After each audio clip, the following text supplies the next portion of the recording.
Alright, so this being the first video, this channel will be dedicated to the distribution of ideas. The intent, of course, is to challenge the monopoly held by academic institutions over the production and distribution of ideas as they manifest themselves in the form of philosophy and/or theory.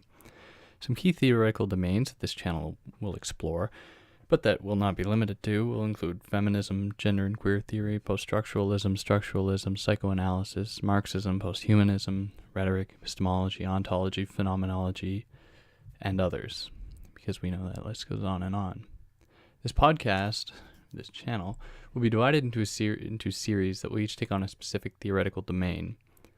In other words, each of those domains just mentioned, each of those fields just mentioned will be kind of subdivided. Some videos will be conducted through an interview style with other graduate students who are interested in a specific field or thinker. My goal will be to have every video focus on a specific text or idea so as to maintain a set theme over the course of the discussion. Each video will be approximately 1 hour long to maximize the material covered while maintaining a reasonable runtime. It is important to note that any book or idea presented will be done through a particular lens. It will not always be evident as to what that lens is, however. In many ways, the lenses that we adopt are a consequence of years of socialization that make them transparent and ultimately unknown to us. For this reason, I hope that these videos will foster productive conversations and dialogues that do not necessarily regress to basic online arguments, and we all know what those look like. Of course, this may only be a pipe dream. The videos that I will conduct on my own will be primarily focused on the work of Jean Baudrillard. However, I will not include his interviews or essay collections in this series because that would take way too long. And they often vary very distinctly between each essay, between each interview. So this series will be comprised of approximately 30 videos then, each dealing with a specific Baudrillard text, of which I've read every one. There's currently no collection of videos right now that explores each of his texts, and this series will hopefully shed light on some of his more obscure and under-theorized domains or philosophical approaches. As for myself, I'm a Canadian graduate student, and my primary interest now is the interrogation of post-humanism through the work of Baudrillard. I contend that post-humanism retroactively constructs the human and its temporal self-identification as coming after the human. Of course, hardcore post-human thinkers would have a problem with that, but it's my idea. With Baudrillard's entire theoretical oeuvre, however, because he is a thinker that must be looked at totally, it's difficult to necessarily just kind of pick out certain texts. I propose that Baudrillard shares some affinities with the broad project of posthumanism, but that he varies on one crucial point. If we consider there to be a posthumanism in Baudrillard's work, which is present with his ideas of simulation and singularity that is emblematic of his later work, the posthuman figure would not be constituted by a loss of what makes us human, but by the hyperreal and hyperbolic formulation of the human. In other words, the posthuman is a figure that would be the human realized, or the human in a hyperreal sense, for Baudrillard. Now, that was just sort of introduction as to what is going to be going on. The rest of the videos are just going to deal specifically with a text or idea without any of that preamble or jargon. So right now I'll move into Baudrillard's first book, The System of Objects. So in 1968, Baudrillard completed his dissertation translated into English as The System of Objects. The thesis of this text, or his book, may seem somewhat out of place for those who have only been indoctrinated to Baudrillard's later work, but in many ways Baudrillard's dissertation explores many of the same phenomena that he has become notorious for in his late work, like the symbolic, neo-imperialism, and his questioning of authenticity. These ideas orbit around his theorization of the system of objects, our orientation towards objects, and the systemic logic of objects, which is to say that a comprehensive study of the objects that we surround ourselves with may give us a peek into our ontological condition as passive consumers. To this point, he writes that the description of the system of objects cannot be divorced from a critique of that system's practical ideology. Not a revolutionary idea, but he builds. This text then begins with a meditation on the structuration of objects and spaces in the, quote, bourgeois home. By the way, it's a side note, I'm not going to mention all of Baudrillard's quotes. I will just speak as though they were my words. What I'll do with that is, or what I'm going to do with this text is I have a WordPress page that I will upload the document to. So for any of those interested that want to read it, so see where, when I'm speaking, are those Baudrillard's words or my words? That'll all be cleared up. However, with long quotes, I'll mention it. If I'm any block quotes, I'll make it clear. So I digress. Moving back. So the text begins with a meditation on the structuration of objects and spaces in the bourgeois home. The first observation Baudrillard makes is that the interior of the bourgeois home is first and foremost patriarchal. The enforcement of patriarchal authority derives from the unifunctionality, immovability, imposing presence, and hierarchical labeling of each room. The codification of space in the home allows for a single locus of power to maintain a degree of authority that would be impossible to realize if these spaces were not stagnant. Moreover, each room is expected to perform its function in much the same way that women are expected to exist in the service of men in the home. It would logically follow then that a change in the cultural logic of the relationship between men and women, of course, we must be wary of this analysis from the beginning because of its heteronormative foundation. In this podcast, I will attempt to be faithful to the idea that the author is attempting to communicate without necessarily challenging them, because I want to, whatever neutrality means, I'm going to try and maintain that here, but certainly interesting to think about and important. So we must, he's interested in the logic of the relationship between men and women, and if a change in that setup would be followed necessarily by a change in the style of furniture, for example. This change is not always in the service of a more egalitarian space for all people, however. Take the improvement in domestic technological apparatuses, for example, like the washing machine, an incredible improvement for having to wash things by hand, or the dishwasher for the same reason, are just two examples of a change in the logic of household objects. Baudrillard states that this does mark progress nevertheless for these objects, which are now more supple in their uses and have ceased to exercise or symbolize moral constraint. This optimism fades, however, when he states that this, in very much the same fashion as Herbert Marcuse, who has come up repeatedly in this text, not directly mentioned by him, but who I will allude to, who only makes a partial liberation, or these objects only, their improvement, that is, make a partial liberation, and that this may only be a liberation from the function of the object only, not from the object itself. Liberation from the function of the object only, not from the object itself, Baudrillard's cynicism pertaining to the ability of objects to emancipate people from their use does not halt the experience of liberation from occurring, but it is in another form. The codification and rampant organization of living spaces in the household mark a shift away from what might be considered the symbolic dimensions that may have at one time directed these spaces. Baudrillard writes, symbolic values, and along with them use values, are being supplanted by organizational values.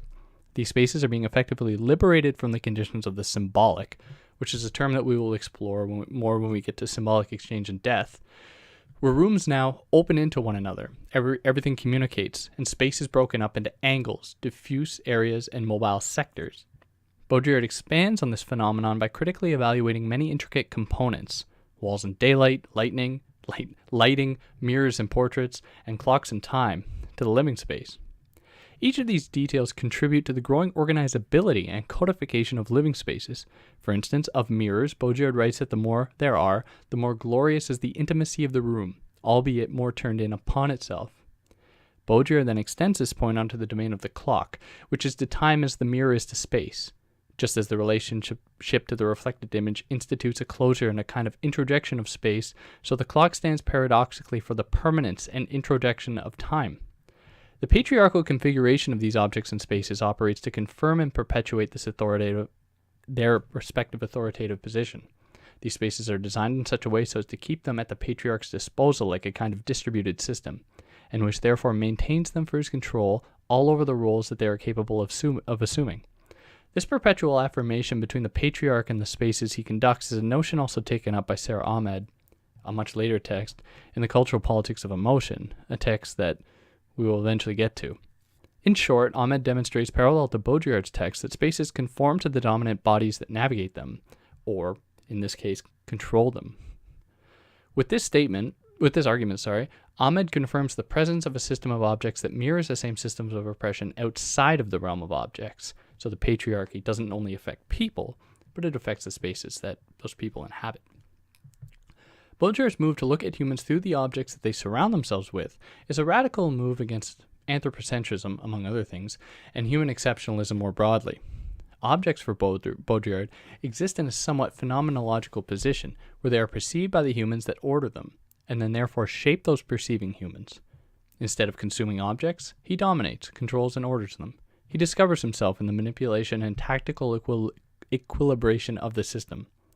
I like to think of this as an interesting evaluation of the state of power and how it produces, in a sense, its own downfall, another idea that the late Baudrillard takes up more.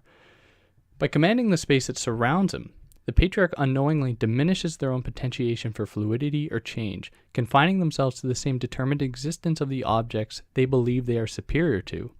Perhaps this is too optimistic a reading, as it doesn't account for the perpetual containment of power by those patriarchal figures. Either way, Baudrillard believes that we have inevitably entered a new phase of existence, whereas the earlier civilization, founded on the natural order of substances, may be said to have been undermined by oral structures. The modern order of production, calculation, and functionality must be viewed as a phallic order linked to the enterprise whose goal is the supersession and transformation of the given and the opening up of new objective structures.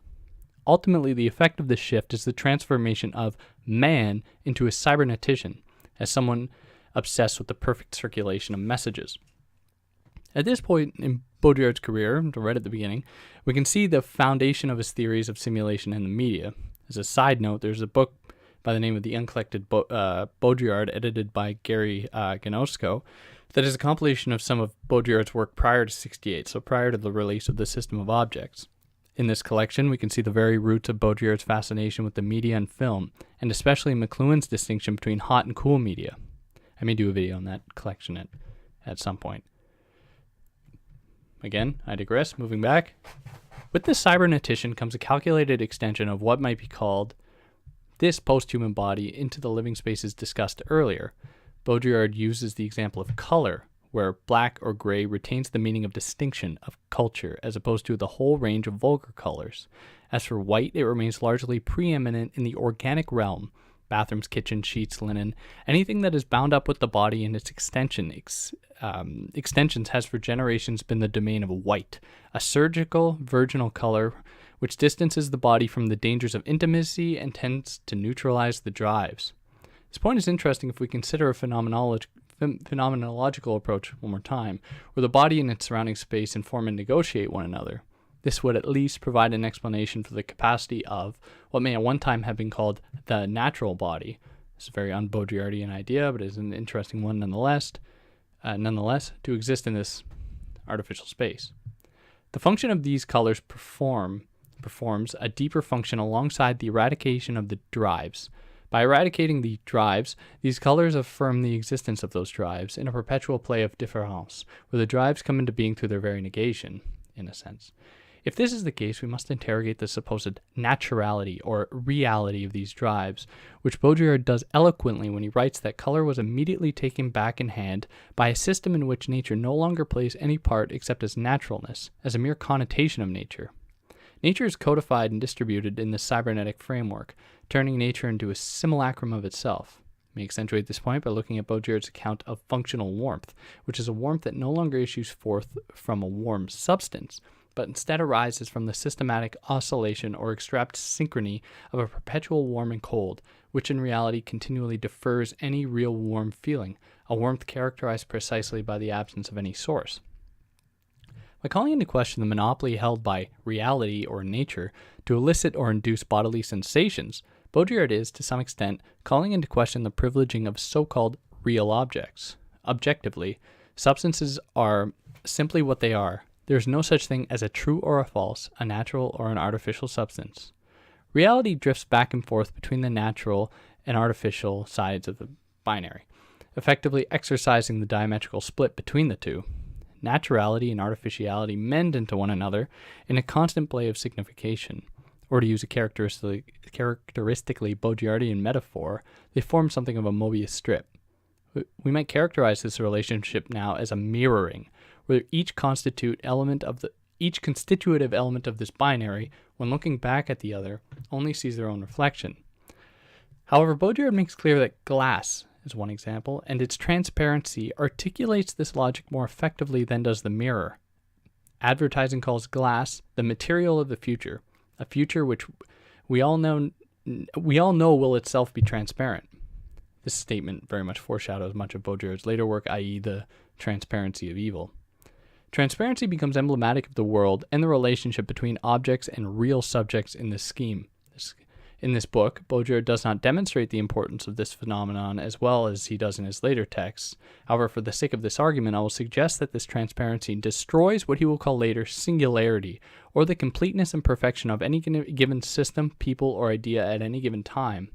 Transparency absorbs singularities and destroys binaries for the benefit and overwhelming homogenization. Again, we may become weary with Baudrillard's theory here, given the stride taken by feminist theorists in dispelling boundaries, especially in the one that constitutes the man-woman split. I'll explore this problem more when we get to his book Seduction, however.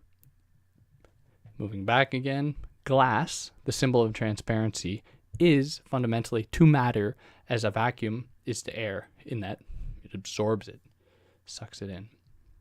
One consequence of glass and the phenomenon of transparency is the faster communication between inside and outside, which prevents communication from becoming a real opening onto the world. This rather pessimistic portrayal of transparency as an oppressive tool rather than a liberatory one makes apparent Baudrillard's thoughts on communication rather generally.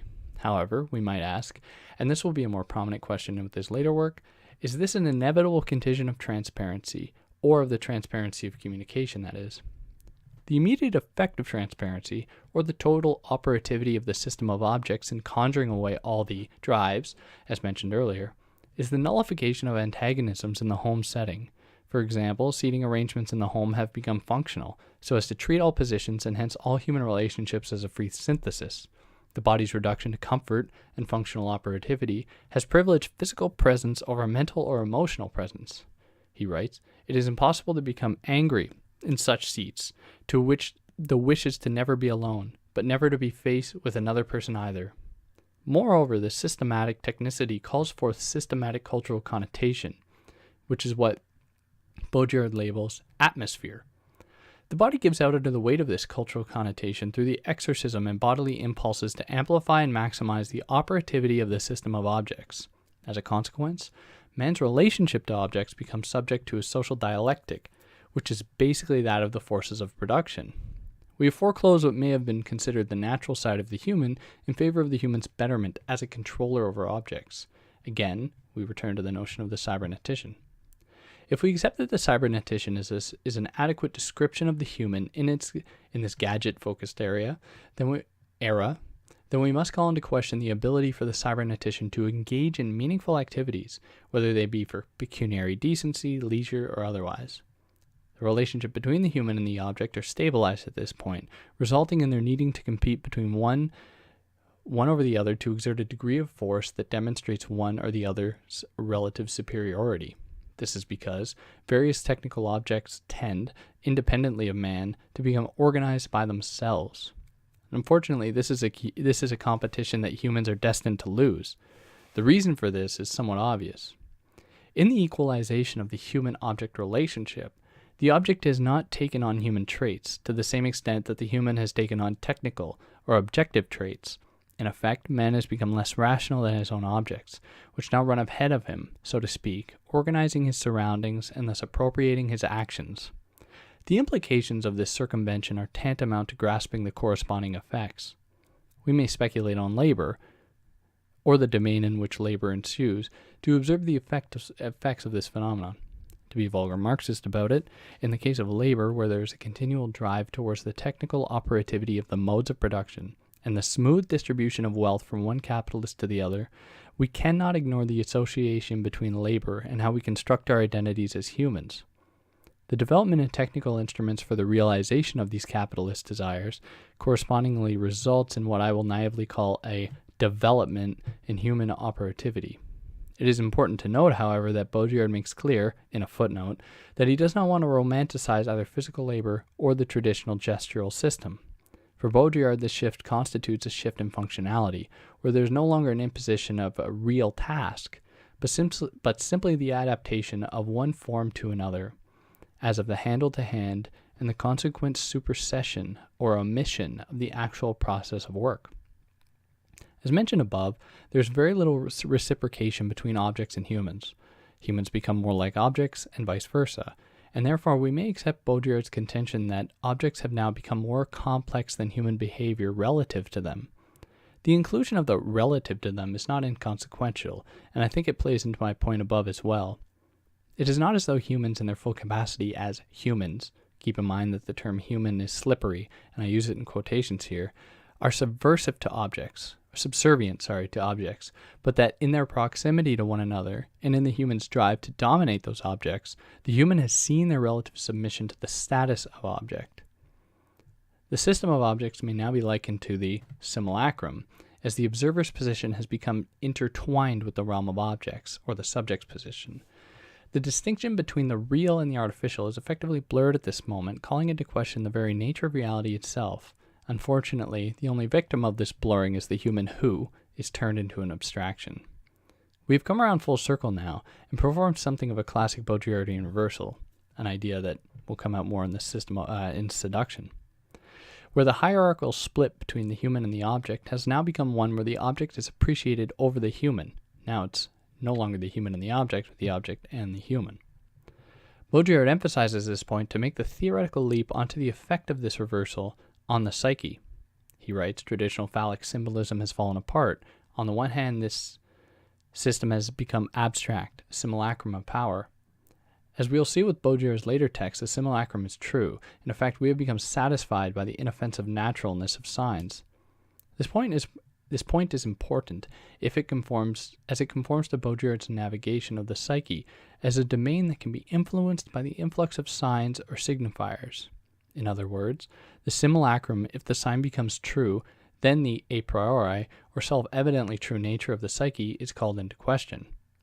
The order of nature is everywhere present in the system, but present only as signs. What was once believed to affect the psyche, i.e. symbolic relations of power, castration, repressed desire, and so on, has now become open to include the simulated elements of society at large. For example, disqualification from driving, a very unnatural institution, is surely tantamount today to excommunication, to a kind of social castration. In this way, the car is a projection both phallic and narcissistic. It is important to digress briefly to discuss Baudrillard's theorization of the subjugation of women under this framework. For Baudrillard, all objects, cars included, become women in order to be bought, but this is a function of the cultural system. This point shouldn't necessarily need clarification, but I will try to do so anyways. Women are obviously subject to the same forced abstraction imposed on humans generally, or in the pre-system of objects epoch, whatever we might call that era, perhaps. When analyzing the nude scene in Jean-Luc Godard's Contempt, Baudrillard suggests that once broken down by body parts into a series, the woman as pure object is then reintegrated into the greater series of all woman objects, where she is merely a term among others. With this example, we may observe the transposition of the oppression of women in the real structure of human relations onto those that govern us today. So from the pre to the now. The image of women are used to sell objects. The images of women are used to sell objects. I'm willing to propose that this utilization of the image of women is not a consequence of the particular episteme in question, but is a direct result of the historically ambiguous position women have always occupied. Donna Haraway, for example, in her Cyborg Manifesto, may be the most appropriate text on this phenomenon. Women do not go through the same abstraction as men to them. Rather, women retain the same ambivalent position, left to be swayed by the patriarchal forces of oppression.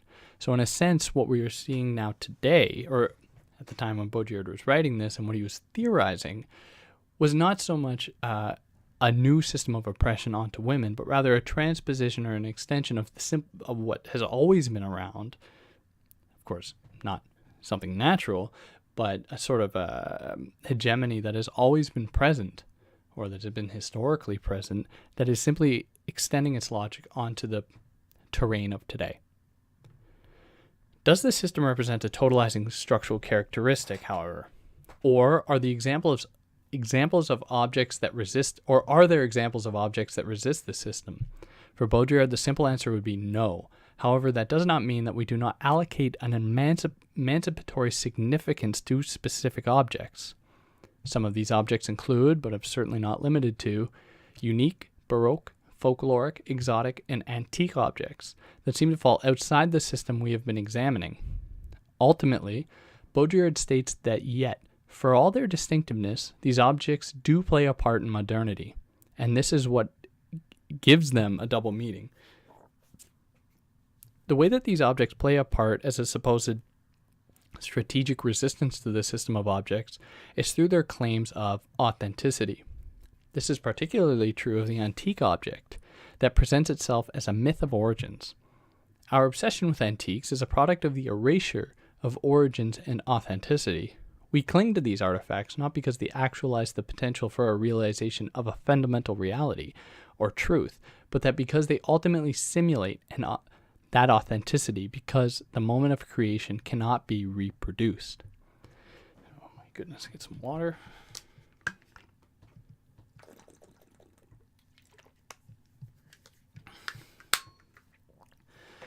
All right.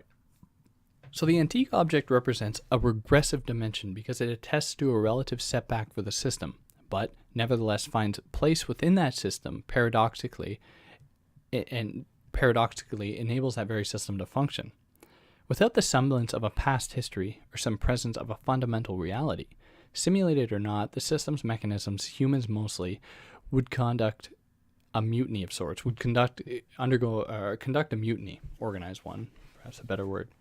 By allocating history and our origins to the realm of science, specifically in the objects we surround ourselves with, we are able to conjure away our commitment to history.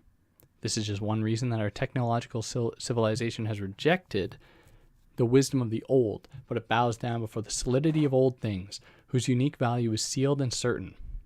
When history is confined to objects, it can be mapped, categorized, and classified under the aegis of a particular cultural framework. For instance, objects do not merely help us to master the world by virtue of their integration into instrumental series. They also help us to master time, subjecting it to the same associational constraints as those which govern the arrangement of things in space. Objects house displaced human energy. Our fascination with objects in this sense corresponds to a vague cathartic commitment to the object as a sponge of our present selves and histories. The object contributes to the creation of a total environment, to that totalization of images of the self that is the basis of the miracle of collecting. This is an important point given the significance attached to objects that are collected. Often those objects that are old are viewed as exotic. The collection of objects does not merely communicate the malleability of objects and the ultimate sway that the human collector has over them. Rather, our collecting of objects demonstrates the seductive allure of these objects, demonstrating their relative sway over us, for what you really collect is always yourself. At this point, Baudrillard emphasizes the significance of automatism, especially in the case of the gizmo and the gadget, or the thingy-majiggy.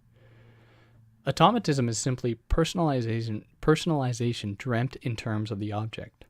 Automatism is a logical point on the teleological journey of the system of objects, precisely because automatism marks its total autonomy as a closed system.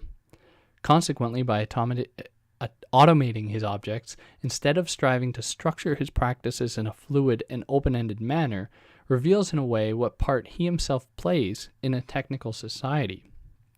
Two examples of this, the machine and the gizmo, are mutually exclusive, each different in kind, the first operating in the real, the second in the imaginary.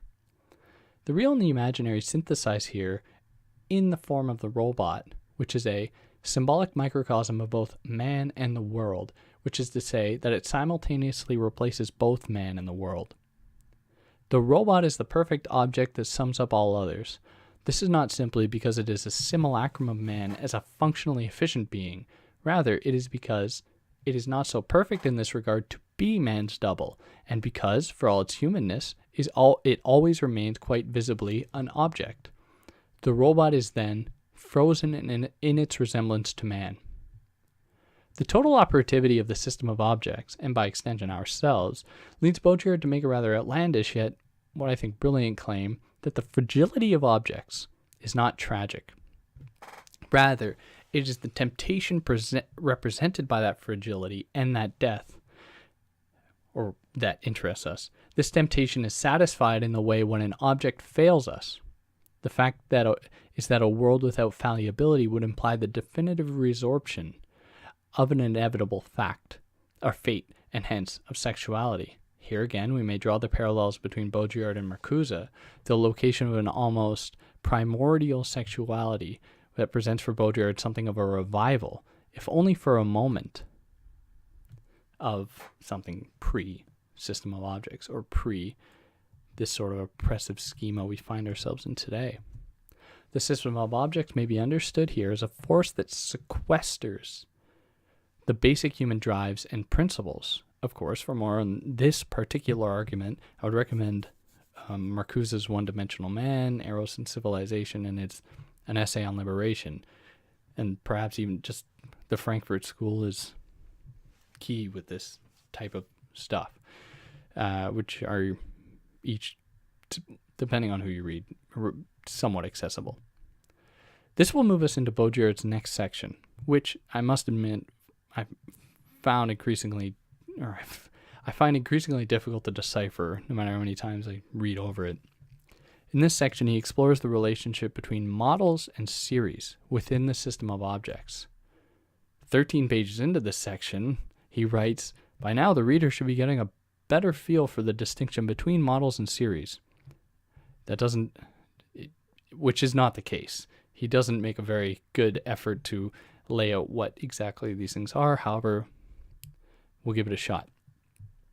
Baudrillard states that the modern object is dominated by the model-series distinction, and that when we speak of the model-series distinction, we are talking exclusively about the period during and after industrialization.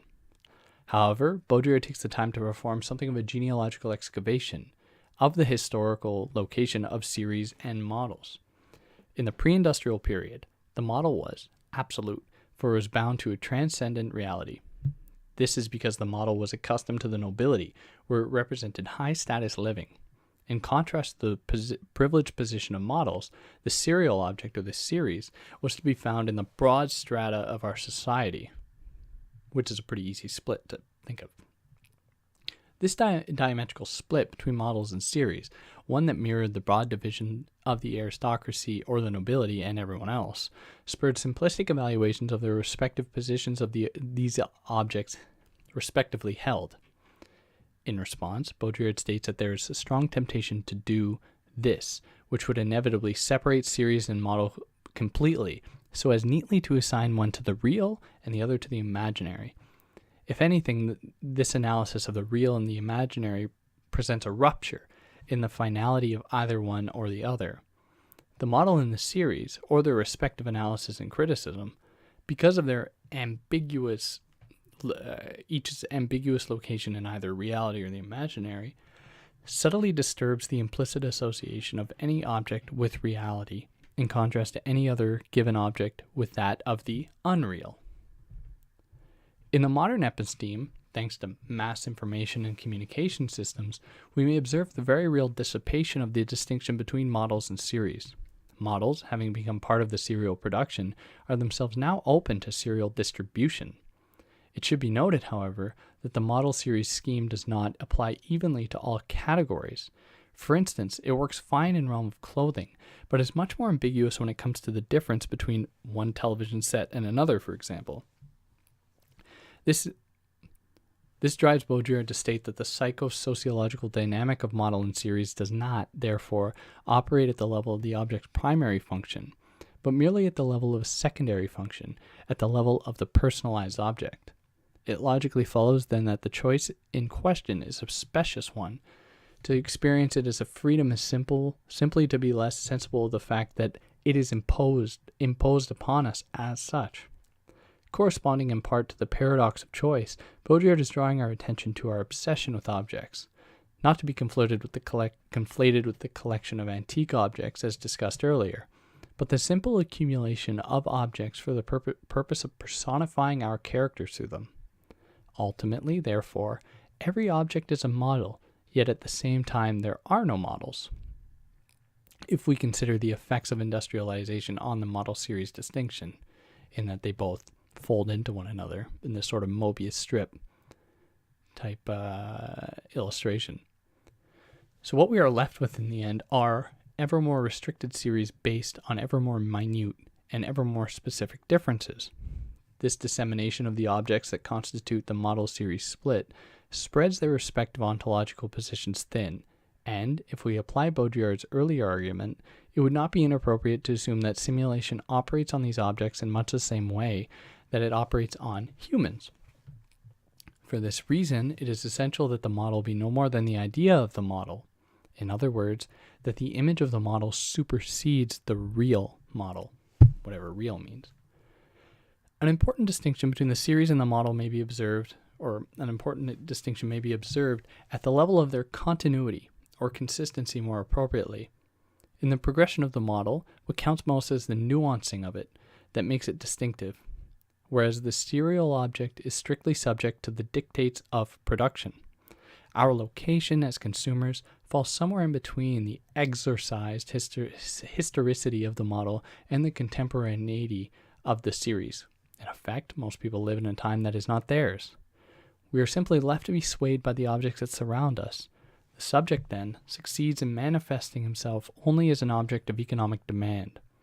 Baudrillard draws one particular conclusion from this, which runs counter to many assumptions regarding Baudrillardian philosophy, and its supposed disavowal of oppression or suffering, or the claim that he's just a filthy nihilist that doesn't care about anything, when he writes that a seeming equality attaches itself to the fact that all objects obey the same functional imperative. But, as we have seen, this formal democratization of cultural status conceals other inequalities, which are far more serious in that they affect the very reality of the object, its technical quality, its substance, and its lifespan. As far as this point and consumption are concerned, everything is in movement, yet nothing really changes.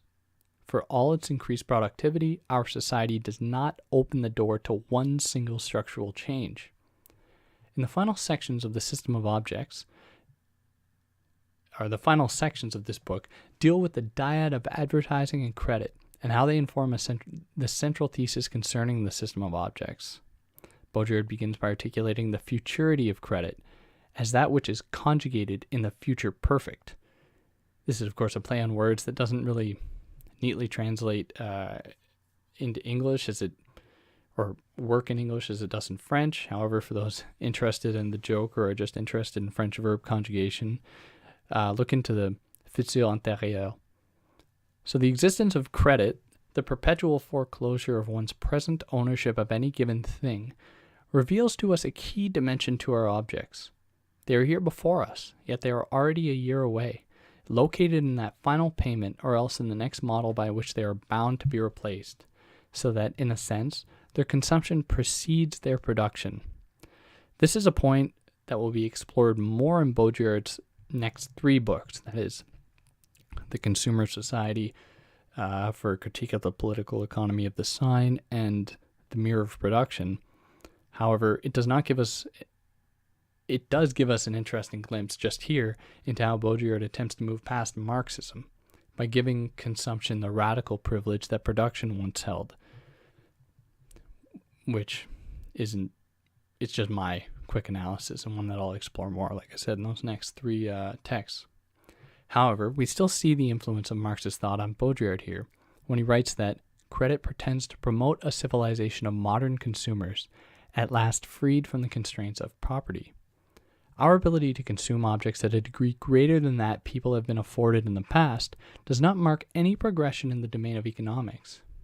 Rather, it is our perpetual insertion into the system of objects that keeps the wheels of advanced capitalism spinning. Advertising, like credit, operates under very much the same precedent. Advertising may be broadly broken down into two forms, the imperative and the indicative.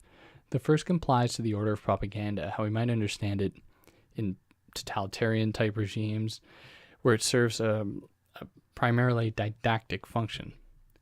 The second is much more difficult to spot, as it is encoded in the objects themselves and the cultural or social capital that is attached to them. Presently, we are getting better at resisting advertising in the imperative, but are becoming more susceptible to advertising in the indicative, that is, the one that's more difficult to see. We are more susceptible to this form because it marks the luxury of a society that projects itself as an agency for dispensing goods and transcends itself in a culture. This phenomenon will be of the utmost importance in Baudrillard's third book, The Political Economy of the Sign, or for a critique of the political economy of the sign, and his discussion of Thorstein Veblen. In Baudrillard's analysis, advertising points to an interesting point regarding phenomenology.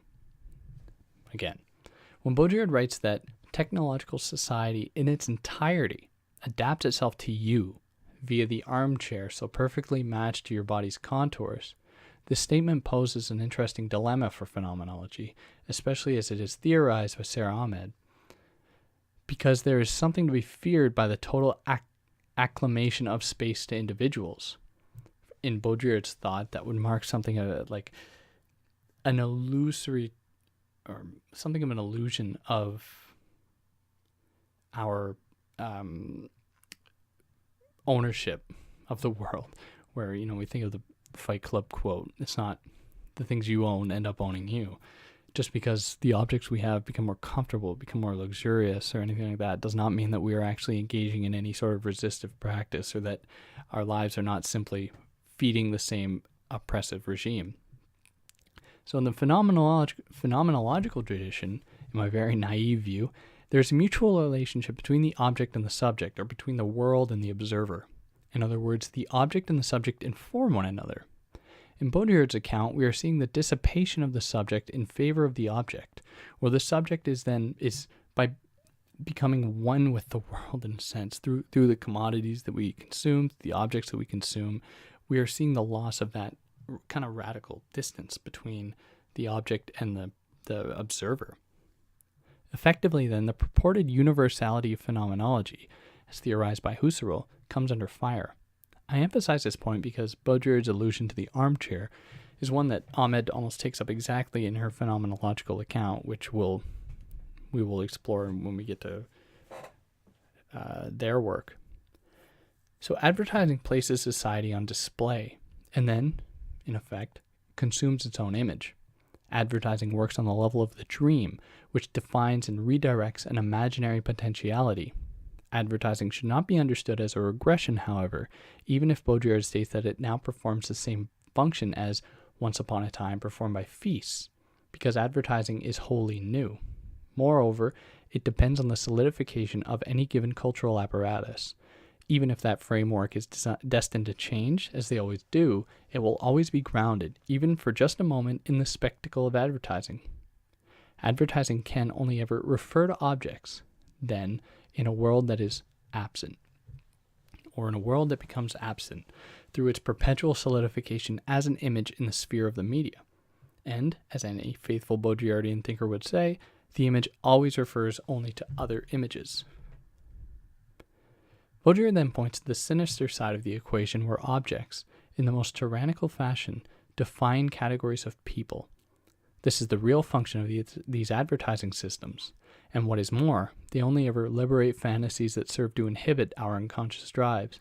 If we think, one more time, about the Marcusean discourse around liberation and its inherent connection to the repressed unconscious drives found deep in every human, then we may suggest that advertising, and the entire model around consumption, absorbs these drives, nullifying them to the point that even actions intended as resistance, must be defined in terms of a society that conforms to it. The system predicts resistance in its schematics, in its blueprints, and adjusts accordingly to allow resistance to operate in accordance to its own progression and its own logic. Revolution, like the images distributed through advertising, may only ever refer to itself in order to be consumed again as its own idea. Water one more time.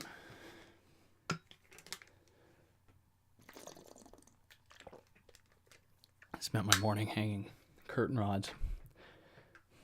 Now I'm tired. In the concluding remarks of the system of objects, Baudrillard states that if consumption were indeed tied to the realm of needs, some sort of progress towards satisfaction would presumably occur. If there was a logic to capital, if there was a logic to the system of objects, there wouldn't be huge lots of unused vehicles that were just never sold. If there was a logic to it, everyone would have a car, for example, but it doesn't match a sort of systematic logic. It is bound by, in the very Deleuzian type fashion, an incoherence that can't be necessarily grappled or articulated. And of course, can this not be said of revolution itself? In this case, if a revolution was something that was truly desired, it might actually occur, or it might actually have some sort of force to it. However, our perpetual transference of the energy of revolution into the image, or the idea of revolution, displaces its potential. That which we consume, whether it be the idea of revolution or the images distributed across advertising media, conform to a singular principle of the law of consumption today. And for Baudrillard, it is that consumption is first and foremost predicated on there being a continual lack. Images are allowed to proliferate as long as there is an insatiable void of desire. If the system of objects were logical, then there would be satisfaction. However, this is not the case, and we find ourselves in constant pursuit of that which can never be realized. So that is my account of Baudrillard's first text, The System of Objects. However, I want to elaborate on that last point a little more, because it's going to be important with this next book, The Consumer Society, where consumption is not predicated on an abundance, but rather is predicated on a lack, or a term that he comes to use later, a scarcity. Because it's only when things can't be satisfied that consumption really gains traction, where it becomes consuming, of course, for the sake of consuming, an idea that, of course, is we're very familiar with in post-automatism and all these types of approaches. So please, I hope you'll tune in next time when we talk about that, or perhaps when I get someone else here to speak about something else, and we won't have to hear my terrible voice. But anyways, have a good one, and I hope to see you back here soon.